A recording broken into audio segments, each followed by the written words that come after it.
lá, pessoal, seguir com outras origens fictícias. Agora a gente vai se debruçar sobre um item específico, os resultados. Então a gente vai trabalhar um pouquinho a partir de receitas, de despesas, de custos. Vamos verificar o que é que pode aparecer em termos de auditoria fiscal quando envolve esses grupos de contas. Primeiro a gente precisa saber o que é receita e o que é despesa, né? Para poder trabalhar o nosso tema. Receita são aumentos de benefício econômico e podem surgir a partir do aumento de ativo ou a partir da diminuição de um passivo. Como assim, né? Quando você vende, você está gerando o quê? Receita de vendas, que vai fazer o quê? Aumentar o seu ativo, né? Então, quando você vende mercadoria, vende serviço, você aumenta o seu ativo. Isso é uma receita. Mas a receita surge também não apenas nessas operações típicas, essas operações características aí das empresas de venda de mercadoria, de serviço, de produto. Ela pode surgir também a partir da diminuição de um passivo. Então, se você tem um perdão de uma dívida que você tem, isso também é uma receita. Então, veja que a receita vai afetar em alguns momentos a tributação, né? Porque seja no imposto de renda por ocasião de um lucro, né, que você vai por afetar o lucro, ela vai afetar a tributação dos tributos sobre o consumo também, né, quando você vende mercadoria, serviço, e vai afetar essa tributação do consumo também, dessas empresas típicas que vendem mercadorias e produtos, muitas vezes quando a relação de troca não envolve o dispêndio de recurso. Por exemplo, se você faz uma permuta, né? Eu vendo laranja e você vende banana. Vamos trocar as minhas laranjas pelas suas bananas? Então, assim, nós estamos fazendo aí uma operação de troca, né? Sem envolver dinheiro, mas eu preciso reconhecer a minha receita por essa troca, pelo valor de troca, e quem está me vendendo também precisa reconhecer essa receita pelo valor de troca, mesmo que não tenha dispêndio de dinheiro efetivamente, né? Isso é importante, por isso que a gente diz que a receita ela surge quando há o aumento de um passivo, então não há nenhuma relação direta especificadamente com dinheiro. A receita pode vir, ela pode ter como origem não apenas o dinheiro propriamente dito, até mesmo uma permuta vai fazer surgir a noção de receita e será relevante tanto para os fins contábeis, para uma correta contabilidade, como para a correta identificação das operações tributáveis pelo ICMS ou pelo ISS, né, pelo imposto de renda e por aí vai. Então vamos gravar isso aqui, né? Receita gera aumento de benefício econômico. Quando é que nasce uma receita? Quando nós aumentamos o ativo. Então, vendi, aumentei o caixa, tenho aqui uma receita. Tinha uma dívida, não tenho mais porque foi perdoada. Tenho diminuição do passivo, equivale a uma receita também. Não custa esquecer que as contas de resultado, né, devem ser apropriadas na contabilidade com base no regime de competência. Isso também é muito importante para evitar superavaliação e subavaliação. Quando você aloca num período errado uma receita, uma despesa, você vai gerar resultados subavaliados ou superavaliados, conforme seja o caso. Bom, a gente viu a definição de receita, agora vamos ver a definição de despesa. A despesa vai surgir na linha inversa da receita. Enquanto a receita cresce o benefício econômico, a despesa decresce os benefícios econômicos. Então, se quando você aumenta o ativo você tem uma receita, quando você tem um elemento que baixa um ativo, você tem uma despesa. Então, você tem uma máquina, você tem um veículo, bateu o veículo, perdeu o veículo, baixa do veículo, baixa do ativo, é uma despesa, né? A gente tem despesas também quando nasce um passivo, né? Nós temos uma despesa. Então você tem um passivo de financiamento, por exemplo, né? Você tem lá 1.000 de dívidas a pagar. Se você não quita essa dívida no prazo, o que é que ela vai gerar? Ela vai gerar uma despesa de juros, né? Uma despesa de juros que você vai precisar pagar. Então, quando surge esse passivo aqui, acresce o valor nesse passivo, acresce o valor da dívida, a contrapartida é uma despesa de juros, porque você não pagou na época correta. Então, quando surge um passivo, nós temos também o reconhecimento de uma despesa. Só para relembrar, receita e despesa, regime de competência, né? E aí a gente tem aquele confronto entre a contabilidade, que exige o regime de competência, e o fisco, que em alguns casos Você pode trabalhar com regime de caixa, como é o caso do Simples Nacional, por exemplo, que você só apura os recebimentos e os dispêndios, né, pelo regime de caixa. O lucro presumido, que você pode optar. Você pode optar pelo regime de caixa, e em algumas situações do lucro real que você pode apropriar uma receita pelo regime de caixa. Então o fisco muitas vezes trabalha com regime de caixa, mas na contabilidade nós vamos trabalhar com regime de competência e é necessário então fazer essa separação conforme seja o caso, né? Bom, objetivos da auditoria das contas de resultado. Regime de competência a gente pode tomar aí como um elemento importante, né? Receitas e despesas devem fazer referência àquele fato gerador, né? Então, se você vende hoje para entregar no futuro, na sua contabilidade, você não vai registrar inicialmente uma receita, mas um passivo, né? O registro de uma obrigação futura. Então, você vai registrar a receita quando entregar esse produto. Isso pode fazer diferença quando a gente pensa em contabilidade, quando a gente pensa em tributação do imposto de renda, por exemplo, mas para fins de tributos sobre o consumo, ICMS, ISS, quando você emite a nota fiscal, normalmente você já considera a saída do produto, né? Então, é bom a gente ficar sempre atento a essas questões. O regime de competência da contabilidade com o regime aplicável fiscal. Mas, quando a gente pensa em tese, uma auditoria contábil das contas de resultado, um dos elementos que a gente vai observar é a competência e, claro, né, a mensuração, enfim, a sua indicação lá na demonstração do resultado do exercício, na apuração do resultado com mercadorias, na apuração dos custos e tudo mais. Quando a gente pensa no ponto de vista fiscal, e aí tocando mais a disciplina auditoria fiscal, a gente vai focar pontos como a majoração de custos e despesas decorrentes de elementos inventados, fatos fictícios, né?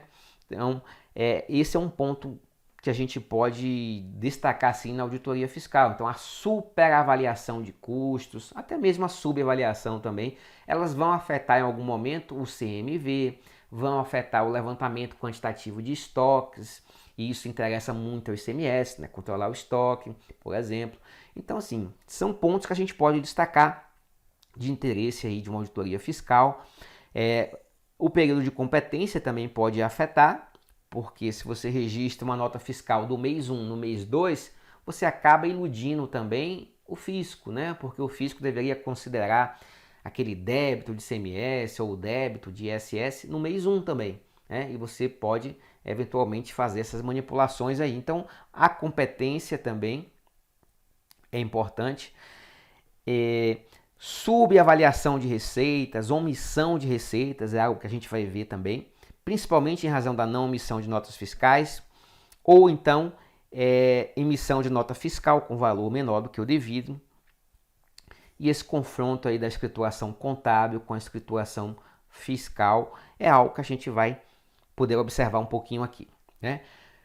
Dentro desse grupo de receita, né, nos interessa muito a omissão de receitas. Inclusive, a omissão de receitas é tratada como presunção legal. Ou seja, há certas circunstâncias que, uma vez sendo encontradas, você não quer nem saber o que aconteceu, você já presume que é omissão de receitas, como aquela que a gente já viu, do saldo credor de caixa. Se você tem um saldo credor de caixa ou suprimentos indevidos no caixa, é por presunção omissão de receita. Você nem quer saber o que aconteceu depois. A gente vai presumir. Eu não preciso comprovar que de fato aconteceu omissão de receitas. Basta que eu prove esse fato aqui, ó. Se esse fato estiver provado, vamos presumir que houve omissão de receita. Se não houve, ou se houve, caberá ao contribuinte, porque é uma presunção, o ônus da prova é invertido, caberá ao contribuinte demonstrar o contrário.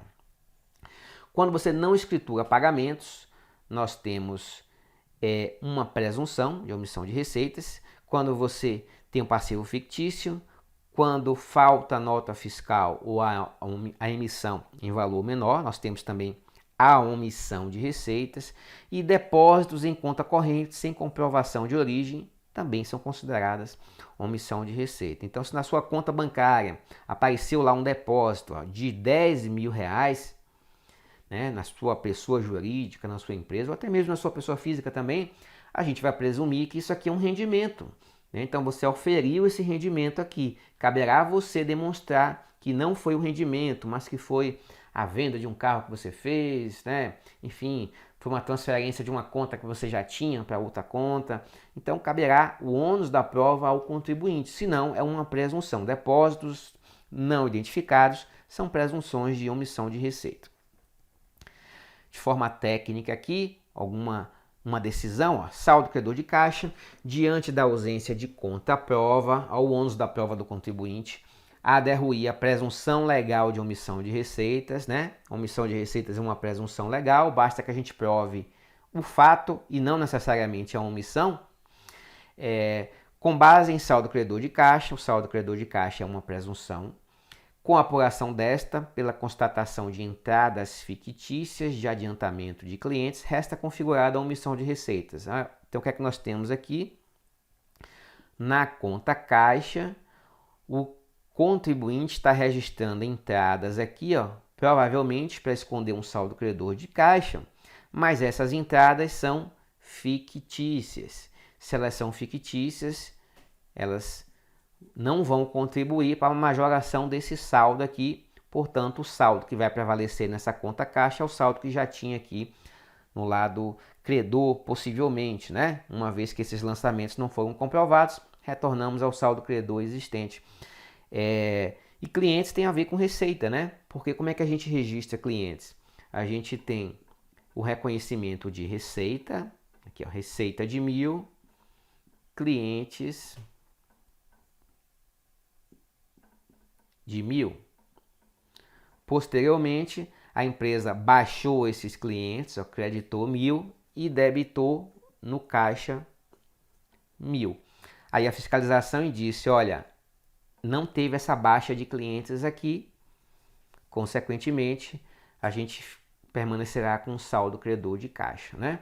Então, ó, basta você demonstrar o saldo credor em razão do lançamento fictício aqui, ó, de clientes, e está configurada a omissão de receitas por presunção legal. Isso aqui é tudo que a gente está vendo aqui de forma solta, por meio de exemplos, escrito de uma forma técnica, por meio de uma decisão administrativa. Vamos ver uma questão aqui. Não se caracteriza como omissão do registro de receita a indicação na escrituração de saldo credor de caixa. Saldo credor de caixa é presunção de omissão de receita. A escrituração de pagamentos efetuados. Bom, a escrituração aparentemente não tem nada errado, né? Porque se você efetuou pagamentos, você precisa escriturar esses pagamentos. Então já vou marcar isso aqui, ó. Letra C, manutenção no passivo de obrigações já pagas ou cuja exigibilidade não seja comprovada. O que é isso? Passivo fictício. Passivo fictício é omissão de receitas. Letra D, falta de emissão de nota fiscal é omissão de receita? É. Falta de emissão de recibo ou documento equivalente, idem. No momento da efetivação das operações de venda de mercadorias ou prestação de serviços ou operação de alienação de bens móveis, locação de bens móveis e imóveis ou qualquer outras transações realizadas com bens e serviços, bem como sua emissão em valor inferior ao da operação. Então, não emitir nota fiscal ou equivalente ou emitir a nota fiscal ou equivalente em valor inferior é omissão de receita, né, pessoal? Então, a gente fica aí com a letra B, a escrituração de pagamentos efetuados, porque não tem nada errado aqui. Para ficar errado, teríamos que ter um não aqui no início. Ó. A não escrituração, aí estaria errado. Mas a escrituração está tudo bem, não há nenhum equívoco aqui. Os fatos seguintes constituem presunção legal relativa à omissão de saídas de mercadorias tributáveis sem pagamento de ICMS, exceto o quê? Vamos lá. Vale dizer, né, que essas presunções legais que vão aparecer aqui é presunção legal de omissão de receita para o ICMS, para o ISS, para o imposto de renda, né, para qualquer tributo que tenha como contrapartida a venda de um produto, de mercadoria, de um serviço, né, porque nós estamos trabalhando aqui um fato contábil concreto e não a legislação específica do ICMS, embora a gente possa aplicar o ICMS, ao ISS, ao IPI e outros, tá bom? Então vamos lá. A letra A diz assim: a indicação na escrituração do contribuinte de saldo credor de caixa. O que é isso? É presunção de omissão de receita. A gente quer identificar aqui aquele que não é isso? Então a letra A é a omissão de receita. Letra B, suprimento de caixa não comprovado, suprimento de caixa indevido, sem comprovação de origem, sem comprovação de efetividade, é presunção de omissão de receita. Tá? Letra C, manutenção no passivo de obrigações já pagas. O que é isso? Passivo fictício. Passivo fictício é omissão de receita. Letra D, entrada de mercadorias não contabilizadas. Omitir as entradas ou omitir as saídas de mercadorias, né? Omitir as entradas, omitir as aquisições de estoque, fazer aquisições por fora sem registro, é indicação de omissão de receitas, porque você tem que fazer sem registro formal, portanto com recurso do seu caixa 2. Então, é presunção de omissão de receita também. Sobe a letra E, a baixa de obrigação na escrituração do contribuinte sem comprovação do efetivo pagamento.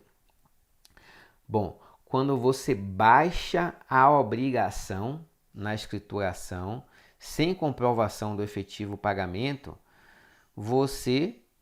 Aqui ficou bem estranho, né? Você tem um passivo, ó. Você tem um passivo de 100. Aí você baixa isso aqui via caixa. Então você debita passivo, credita aqui o caixa. Bom, se você não tem a comprovação do efetivo pagamento, né? Mas você tem a efetiva escrituração na contabilidade, ó, veja que esse lançamento aqui, ele não contribui para esconder nada. Por quê? Porque você pode até ter errado, mas vamos supor que você não errou. Você está mantendo o pagamento escriturado aqui no caixa. E se eventualmente tiver omissão de receitas, esse lançamento aqui vai contribuir para que surja o saldo credor. Então, vai na linha inversa do fraudador. O que é que o fraudador faz? O fraudador ele paga o passivo por fora, com registros, com recursos do seu caixa 2. Aqui na nossa assertiva, o cara pagou por dentro, então não há tentativa de esconder, ele escriturou. Agora, se não tem o comprovante do efetivo pagamento, bom, aí vamos ver por quê, né? Se foi um erro, ou porque perdeu o recibo, pode ser qualquer outra coisa, né? Mas esse lançamento contábil, observe que ele não contribui para esconder o saldo credor, porque no momento em que você faz esse lançamento aqui a crédito de caixa, tudo que você está fazendo é contribuindo para surgir um saldo credor, se eventualmente você tiver omissão de receitas. Então vai na linha inversa do que faz o sonegador, do que faz o fraudador. O fraudador mantém os pagamentos sem registro na contabilidade. E esse cara aqui da letra E, ele manteve os registros na contabilidade, na escrituração do contribuinte, seja fiscal ou contábil. Então ele não contribuiu para uma omissão de receita aparentemente aqui, né? Então a gente vai ter que marcar a nossa letra E. Bom, quando a gente trabalha a ocultação de receitas, surge um elemento importante que é a direção dos testes. A direção dos testes diz respeito ao seu ponto de partida, né? Você tem duas possibilidades de fazer uma pesquisa, de fazer um cheque entre os elementos de uma escrituração comercial ou contábil ou fiscal, né? Quais são as direções possíveis? Você pode partir do documento e verificar na contabilidade ou na escrituração fiscal se esse documento está registrado. Mas você tem uma outra direção possível, que é começar na contabilidade ou na escrituração fiscal e verificar se existe o documento que dá suporte à escrituração.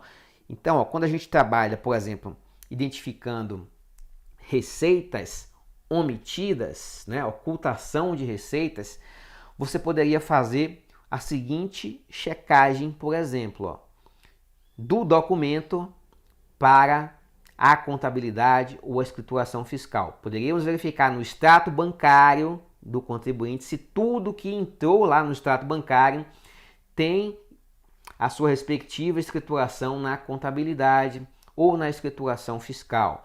Então, qual é a direção que a gente está fazendo aqui, ó? Do documento para a escrituração e não da escrituração para o documento. Então, quando eu vou trabalhar com ocultação, quando eu vou trabalhar com subavaliação, eu preciso... Pensa assim, se o contribuinte está ocultando receitas, adianta eu olhar na escrituração fiscal dele? Claro que não, porque ele está ocultando. Então, eu preciso buscar em outras fontes. Então, eu vou buscar aqui, ó, no extrato bancário dele, no extrato de operação dos cartões de crédito, aquele contribuinte que vende com a maquininha do cartão, mas não escritura as receitas, não emite nota. Como é que eu vou fazer essa identificação de ocultação de receitas? Ó, pego o extrato do cartão de crédito dele, junto à operadora, e verifico se tudo que entrou de cartão de crédito tem o registro na contabilidade ou na escrituração fiscal do contribuinte. Então, quando eu trabalho ocultação, algo que está escondido, a minha direção dos testes será documento e escrituração. Se eu estivesse trabalhando a superavaliação, a minha busca seria escrituração, documento. Então veja que a direção dos testes é diferente aqui e é diferente aqui. Vamos gravar, para não confundir, o seguinte: ocultação. Ocultação é o quê? Subavaliação das receitas.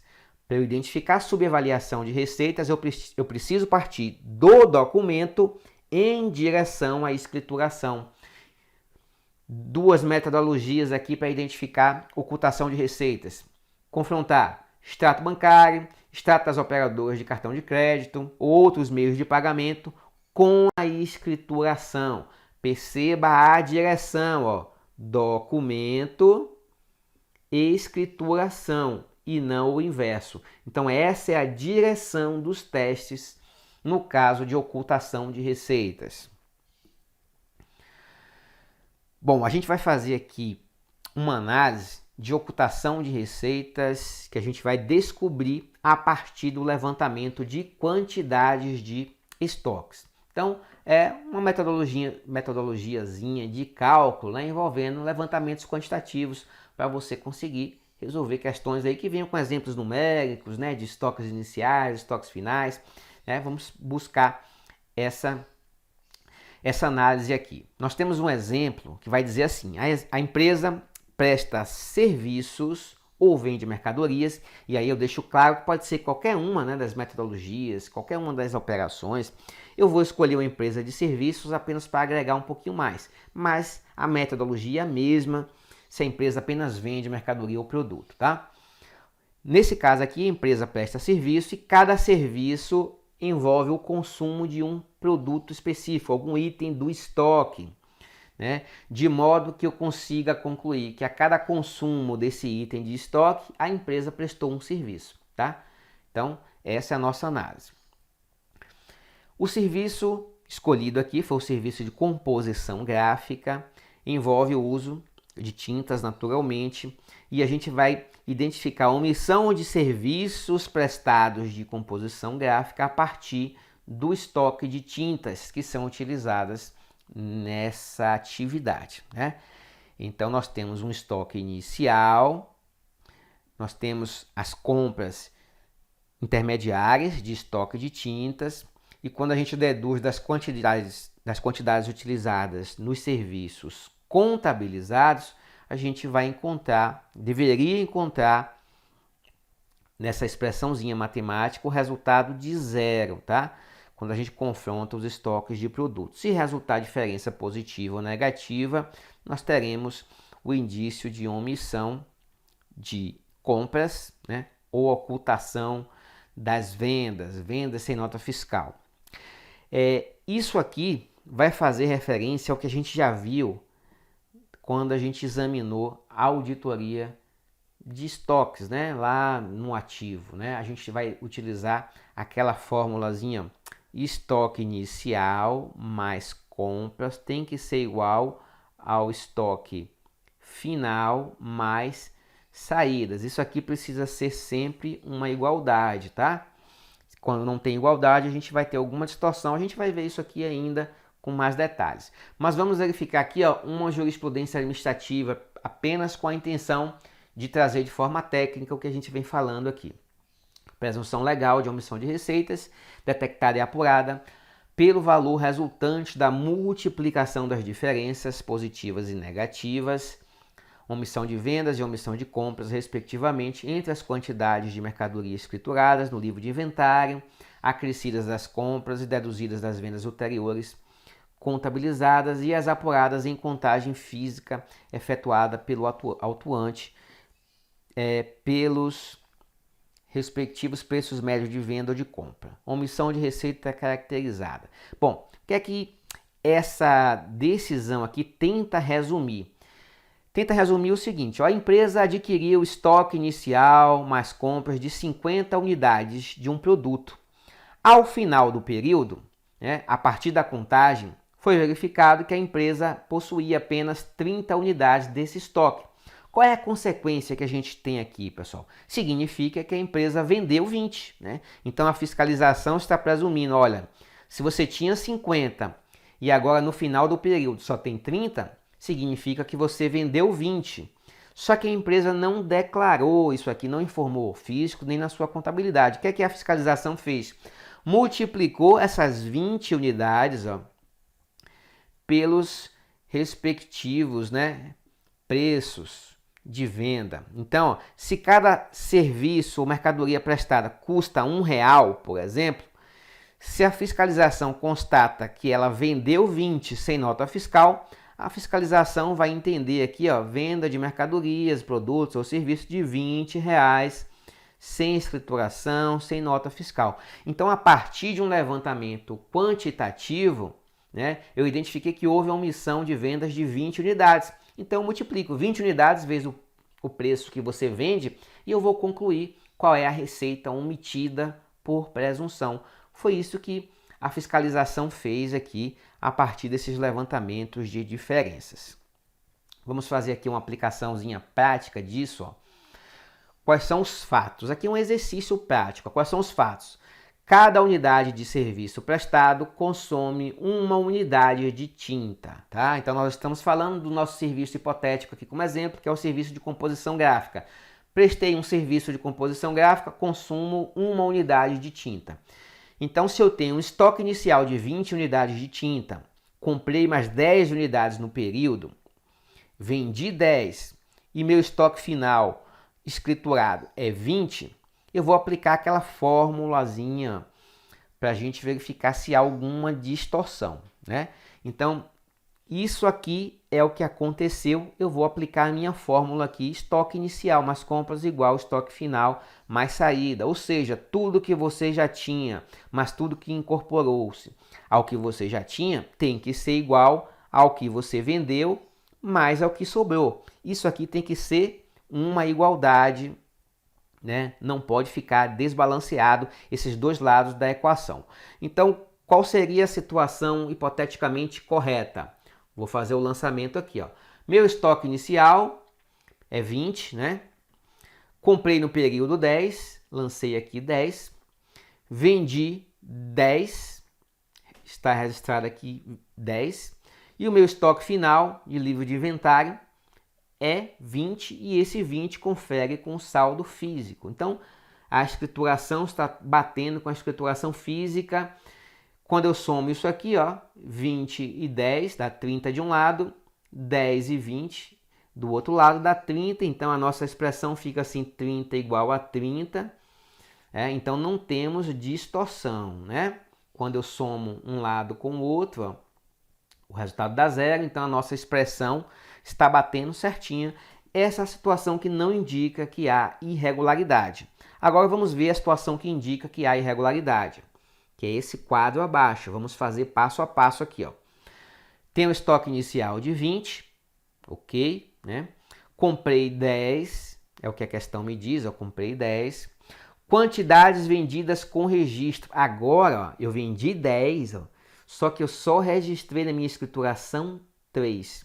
E aí no meu livro de inventário, chego lá, tem 20 efetivamente, que é a situação física, a situação real. Bom, aí eu vou somar aqui, ó, um lado da equação com o outro lado da equação. Vai ficar como? Vai ficar 30 igual a 23.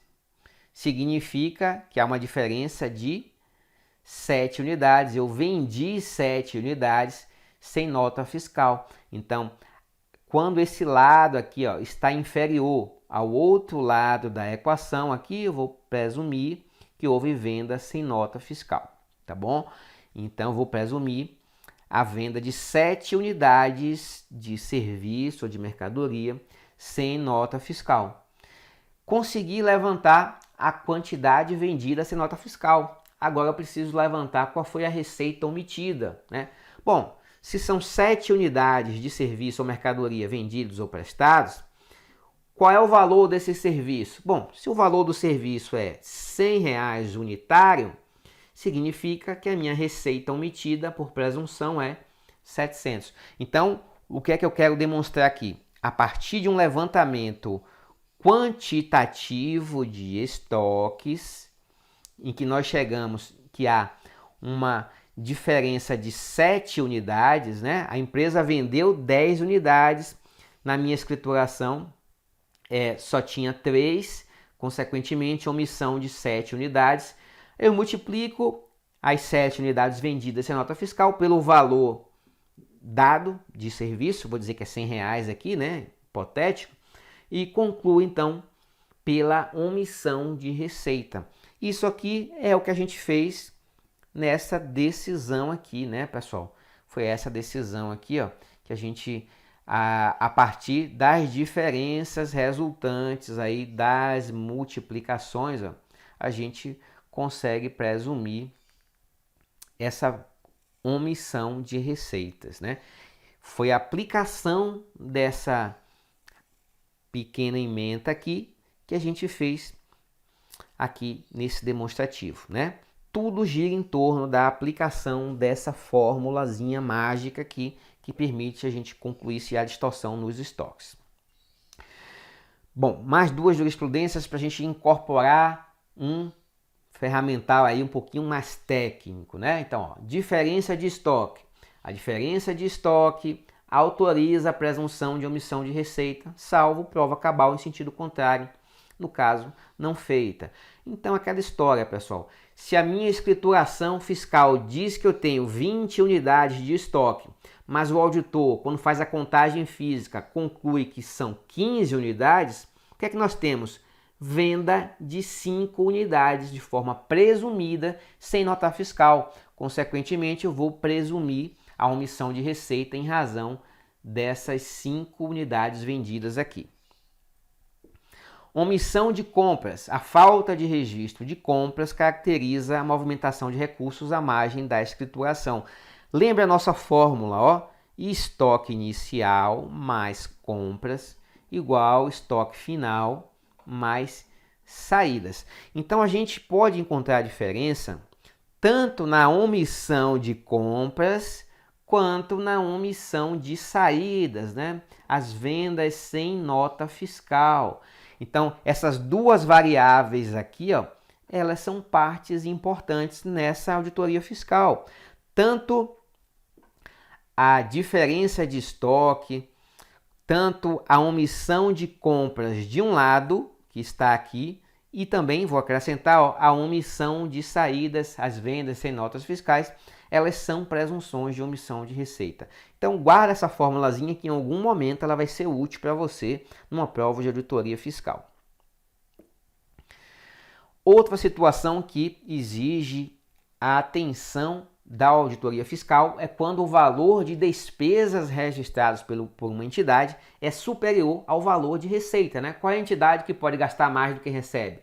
Só se constituir dívidas, só se constituir empréstimos, o que não é o caso. Então, ó, uma das técnicas fiscais aí, ó, de auditoria fiscal é identificar se a despesa é maior que a receita, ou seja, se os dispêndios são maiores que os ingressos de recursos. É matematicamente impossível sustentar uma situação dessa, né? Em que os dispêndios são superiores aos ingressos, a não ser que você tenha reserva para poder consumir.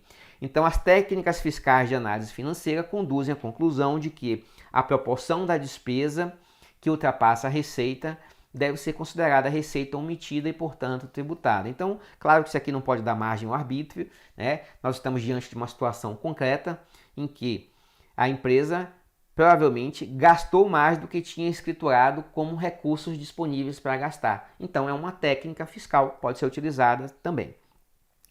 Excesso de vendas cometidas para ocultar a verdadeira origem desses valores e que autoriza, por conseguinte, considerá-los, exceto se houver prova em contrário, como procedentes de vendas de mercadorias ou prestações tributadas não registradas, com a consequente sonegação do imposto. Então, às vezes a empresa ela sonega, chega um momento que não tem como mais ela sonegar.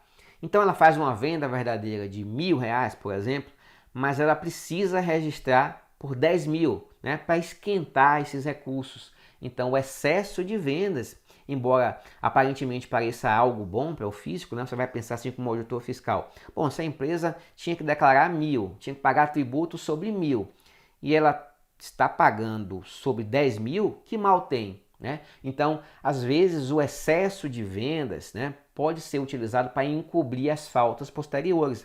Então, tenha certeza que se a empresa, ao invés de lançar uma nota fiscal no valor de 1.000, lançou de 5.000, é porque, com certeza, a inconsistência é de 20, de 30, de 40 mil lá para trás. Então, é ponto de atenção também, embora pareça inofensivo você declarar mais do que você tem.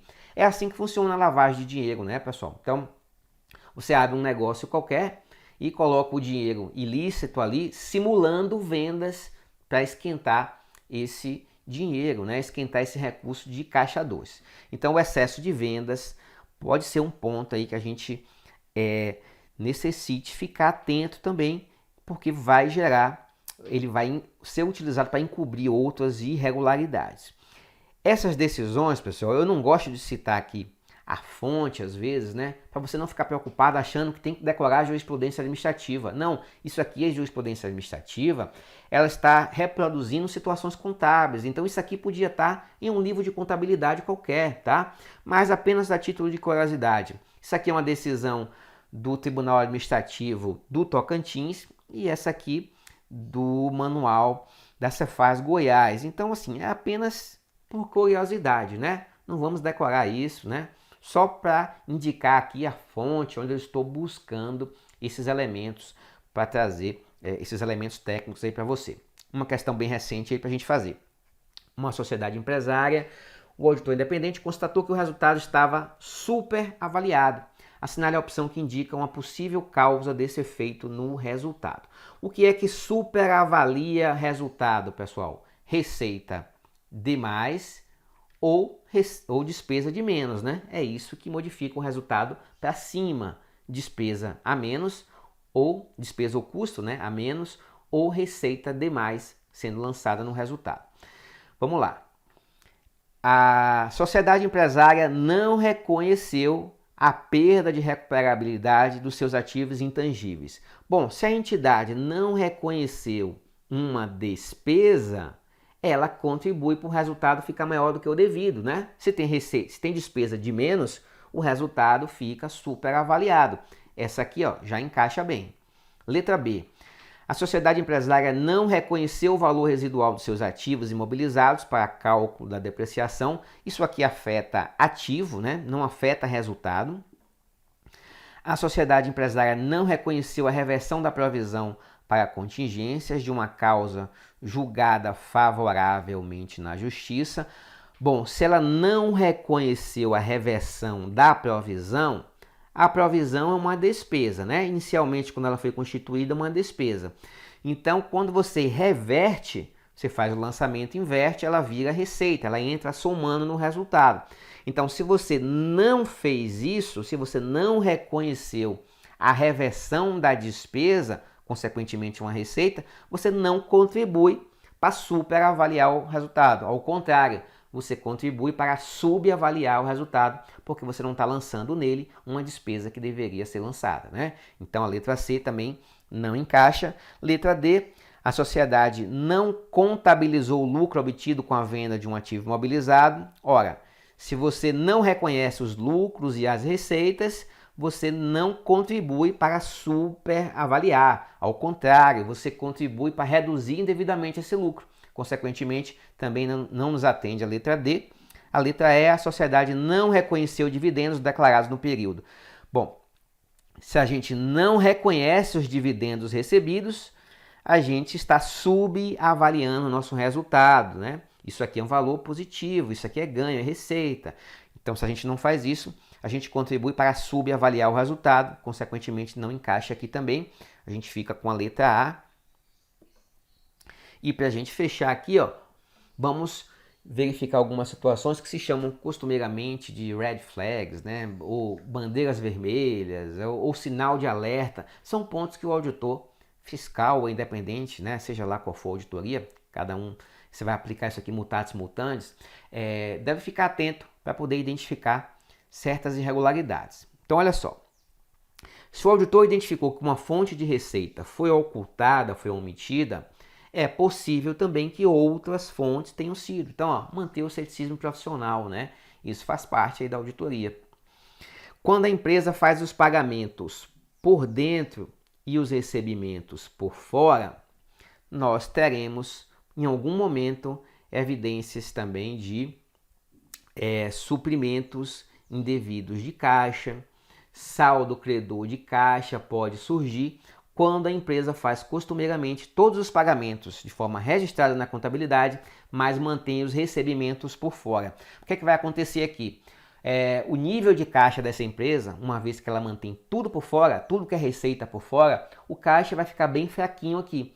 Mas se ela começa a registrar as despesas todas por dentro, a tendência é essa despesa ser superior aos recursos, né? Os recursos estão por fora e as despesas estão por dentro da contabilidade, da escrituração. Então deve acontecer isso aqui, o caixa deve ficar insuficiente para fazer frente a essas despesas, o que vai chamar atenção aí para suprimentos indevidos. De vez em quando a empresa vai ter que fazer isso, ela vai ter que dar um jeitinho de colocar o caixa aqui, então ela vai fazer um suprimento indevido. É um ponto importante que a gente já estudou aí ao longo dos suprimentos indevidos, do saldo credor de caixa, mas é um ponto importante. Quando os recebimentos de vendas feitos em caixa não são transferidos para contas bancárias, empresas que trabalham com altas somas de recursos em caixa, sem transferir esses recursos para a rede bancária, é sinal que em algum momento vai ter um problema, né? Porque dinheiro em caixa, em princípio, não deixa rastro, pelo menos tão significativos quanto um recurso em rede bancária, e pode ser utilizado com mais facilidade para manipular saldos credores, manipular informações diversas, né? Então, ó, altas somas de dinheiro em caixa não é uma situação que a gente vai ficar confortável, ela em algum momento pode ser utilizada para fazer algum tipo de camuflagem. Estilo de vida dos sócios evidenciando sinais exteriores de riqueza e explosão patrimonial dos sócios. Isso, né, você já deve ter visto em algum momento aí que o fisco, a Receita Federal verifica o Facebook de determinados empresários, de determinadas pessoas, né? Muitas vezes o padrão de vida é incompatível com a declaração de renda, com as declarações fiscais das empresas envolvidas, né? Isso pode ser um sinal de caixa 2, de sonegação fiscal, né? As empresas mantêm receitas em um nível ali baixinho, pequeno, ou a própria pessoa física declara não ter patrimônio, não ter imóveis, mas quando você verifica o estilo de vida dessas pessoas, você verifica viagens, restaurantes, né, posse de bens caros. Então esses sinais exteriores de riqueza, quando eles são incompatíveis com as declarações fiscais das suas empresas ou da pessoa física, é um ponto de alerta aí, é algo que o auditor fiscal precisa ficar atento, né? A gente vai encontrar evidências para a auditoria fiscal não apenas na contabilidade e na escrituração, fora dela também, né? Inclusive, por que não nas redes sociais, né? Então, é preciso ficar atento, porque quando a gente vai buscar efetividade de transações, a gente vai buscar fora dessa fronteira da escrituração fiscal e comercial. A gente vai pedir o comprovante de um cheque, né, de uma transferência bancária, para verificar se uma operação foi efetivamente realizada. A gente vai verificar se essas viagens, esse padrão de vida, tudo isso pode ser evidência de auditoria. Receitas incomuns, receitas que não condizem com a atividade da atividade da empresa, isso pode ser um indício também de irregularidade. Uma empresa pequena que de repente vende uma nota e emite uma nota fiscal em um valor astronômico, então pode ter uma fraude implícita ali, pode ser uma tentativa de transferir créditos de IPI, de ICMS, enfim, e por aí vai, tá bom? Então são alguns pontos aqui. Não tem como a gente esgotar esses pontos, né? Porque isso depende de julgamento profissional. A gente procura trazer assim elementos clássicos para robustecer a sua ideia e você conseguir sobreviver à disciplina de auditoria fiscal, tá bom? Grande abraço, até mais.